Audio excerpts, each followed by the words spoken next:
राहुल गांधी ने पहली बार अपने भाई वरुण गांधी पर एक बयान दिया। राहुल गांधी ने साफ कहा कि आरएसएस की जिस विचारधारा को वरुण ने अपनाया वो उसे स्वीकार नहीं कर सकते। और राहुल ने साफ कह दिया कि वरुण गांधी से उनकी विचारधारा मेल नहीं खाती। मेरी विचारधारा उनकी विचारधारा से नहीं मिलती। वरुण गांधी कुछ दिनों से बीजेपी में हाशिए पर हैं और वो कई बार केंद्र सरकार की नीतियों के विरोध में बयान दे चुके हैं। उधर रूस से भीषण जंग के बीच पेट्रियट मिसाइल डिफेंस सिस्टम की ट्रेनिंग लेने के लिए यूक्रेन के सैनिक अमेरिका पहुंच गए हैं। पश्चिमी मीडिया का यह दावा है कि जेलेंस्की के 100 सैनिक अमेरिका के ओक्लाहोमा में इस घातक मिसाइल सिस्टम को चलाने का गुर सीखेंगे, जिसके लिए यूक्रेन की सेना ने 6 महीने से ज्यादा का इंतजार किया, क्योंकि इस खतरनाक हथियार के लिए जेलेंस्की लगातार बाइडेन से गुहार लगा रहे थे। जिसके बाद अमेरिकी राष्ट्रपति यूक्रेन को पेट्रियट देने के लिए तैयार हुए, लेकिन पेट्रियट मिलने का भरोसा भी जेलेंस्की की परेशानी खत्म नहीं कर सका, क्योंकि उनके सैनिकों को ये मिसाइल सिस्टम चलाना ही नहीं आता। जिसके बाद जेलेंस्की ने अमेरिका से अपने सैनिकों को यूक्रेन में ट्रेनिंग देने की अपील की थी, लेकिन खबर है कि रूस की धमकी के बाद अमेरिका इसके लिए तैयार नहीं हुआ, क्योंकि पुतिन के रक्षा मंत्री कई बार ये चेतावनी दे चुके थे कि अगर अमेरिकी सैनिक इस काम के लिए यूक्रेन पहुंचे तो अंजाम बुरा होगा। और इसीलिए बाइडेन ने यूक्रेन में अमेरिकी सैनिकों को भेजकर पेट्रियट की ट्रेनिंग देने से साफ इनकार कर दिया था।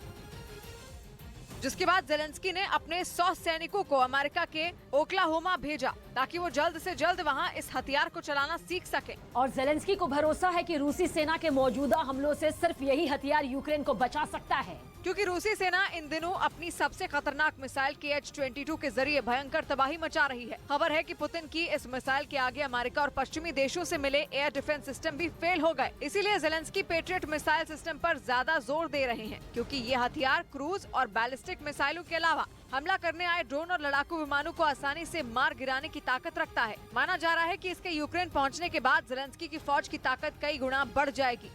और इधर दिल्ली के पास गाजियाबाद में देर रात गार्ड को बंधक बनाकर गाड़ियों के एक शोरूम में लूट की गई। बदमाश वहां से 70,000 रुपए कैश लेकर फरार हो गए। और इतना ही नहीं, बदमाश शोरूम में लगे सीसीटीवी कैमरे का DVR भी निकाल ले गए। वहां रखी अलमारियों का ताला तोड़कर सामान खंगाला गया। पुलिस को वारदात में किसी जानने वाले के शामिल होने का शक है। कार्रवाई की जा रही है, मुकदमा दर्ज कर लिया गया है। गाजियाबाद पुलिस ने आरोपियों को जल्द गिरफ्तार करने का भरोसा दिया।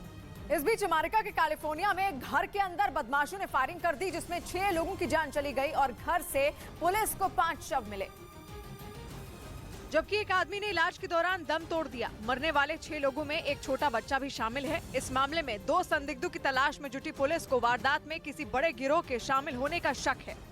उधर चीन में कोरोना वायरस के कारण हुई तबाही की पोल चीन की ही एक यूनिवर्सिटी की रिपोर्ट ने खोल दी है।